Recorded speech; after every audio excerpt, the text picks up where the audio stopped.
Hello, welcome to Sound and Fury Book Reviews. As usual, I am Tina. Because of peer pressure from David Wiley and CriminOlly, I set aside We All Died at Breakaway Station, despite having started it and loving it, and read this book instead. What book is this? It is The Bug Wars by Robert Asprin, which is a sci-fi, classic sci-fi from 1979. This cover's from 1993. I am very curious as to what the 1979 cover would look like because this is wild. From Ace Books. Am I mad, though, that I had to set aside this to read this? No, I'm not, because this book was awesome. I absolutely loved it. What is it about? The Tizen are fierce warriors, master strategists, and reptiles. The enemy are savage conquerors, brilliant technicians, and insects. Neither has known defeat until the Bug Wars. Scales versus swarms in a cosmic battle for survival. Yeah, that's basically it. This book is basically about a bunch of lizards fighting giant bugs. What is so awesome about it? The xenoanthropology! The novel is told in first person from one of the lizards, named Rom. He's a warrior and has to lead a team on an attack against the bugs. He and a small team get stranded on the bug planet for a year, which gives him experience to lead more expeditions against the bugs in the future. There are 4 types of bugs: wasps, which we never really see, leapers, which are grasshoppers, I think, ants, and spiders. Blech. Both the bugs and the lizards have been elevated before their time by a peaceful society that shared space tech with them. The bugs, due to their inherent goals of mass reproduction, decided to destroy these forerunners and anyone else who served to threaten their spread into the galaxy. The lizards, generally only engaging in honorable combat amongst themselves or against someone that threatens them, have made it their mission to wipe out the bugs to save the galaxy. Honorable lizards.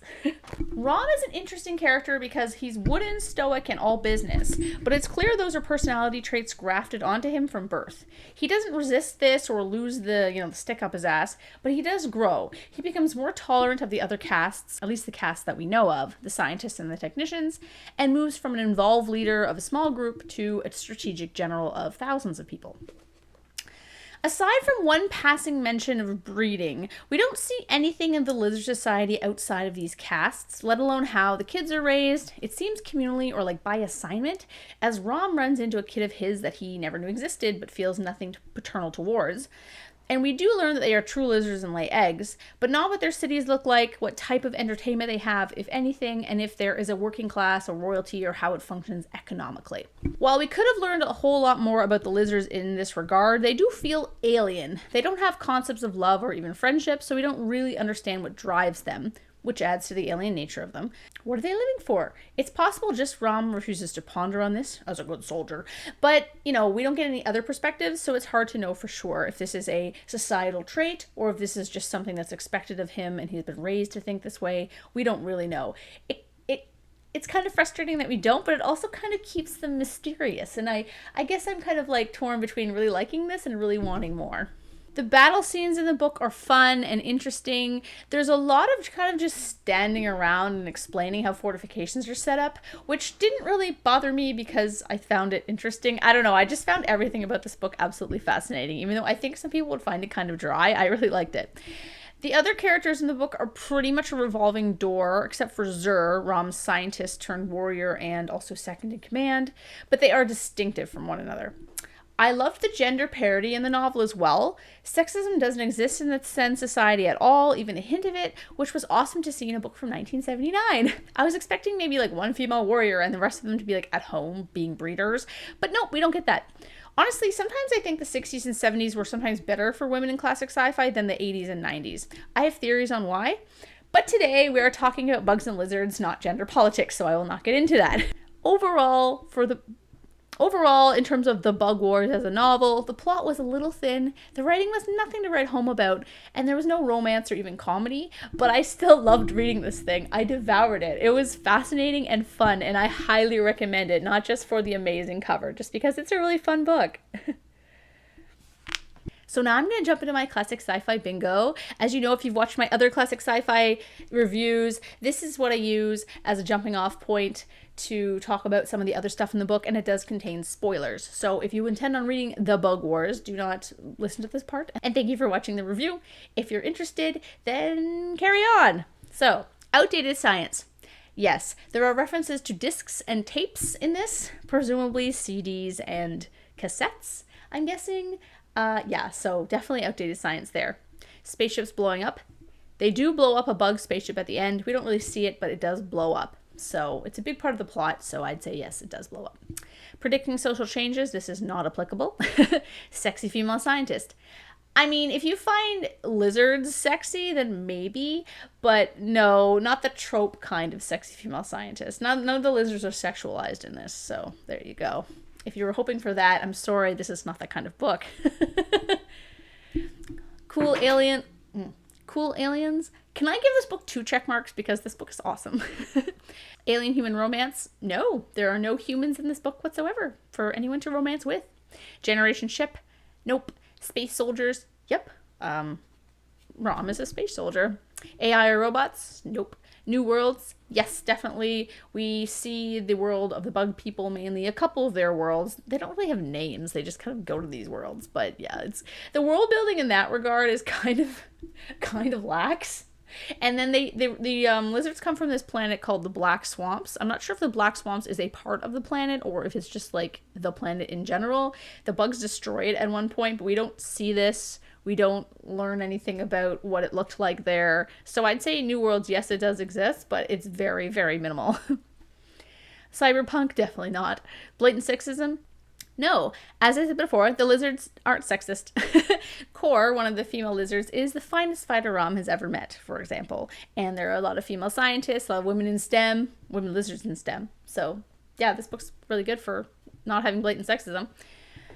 Forerunner Technology, yes. So there is a brief mention of Rom or someone, I can't remember, goes to one of the cities where the Forerunner people used to live after they gave the technology to the bugs and the lizards, but we're not sure how long ago these people existed when they gave the tech to the lizards and the bugs. I don't know. So I would say they are technically Forerunners. So yes. LGBTQ plus representation. Nope. The lizards aren't even interested in sexuality. It appears they don't consider it at all and don't form attachments based on having sex in the slightest. Basically, two of the lizards are called to breed from one of the scientists. The female lizard lays an egg, and then someone presumably raises the baby lizard. We don't know who. Rom mentions like a nursery guard at one point, who I'm assuming is like some kind of I don't know if they're guarding the eggs from something or I don't know what, but yeah, there's some kind of a system here. The scientists arrange these breedings to try and create new traits in future generations, such as eradicating the lizard's color blindness. So it's more like a scientific experiment. One of Rom's kids, Shah, however you say her name, was the result of his breeding with a scientist, which created a tough and crafty adult, but one whom Rom ends up having to kill in honorable combat due to dereliction of duty. That part was wild. I was like, he's gonna kill his own daughter. I was like, what? I'm like, okay, maybe he'll realize it's his daughter at the end and he won't do it, or maybe he'll have some kind of a moment of weakness. Nope, doesn't care at all. Just kicks her body out of a spaceship and it falls to the planet, which apparently they'd agreed upon ahead of time. Whoever died would just have their body kicked off the spaceship. And I was like, oh my god, this is amazing. There's also a part where a small team is captured by ants, and the ants do all these experiments on them, including trying to get them to have sex. Pervert ants. And this is kind of what happened. So Core this is the female lizard I was talking about earlier, so she was one of the ones that was captured. She's like dying on the ground. She's missing like an arm, and he's like, give you a report. And she's like, I'm trying to.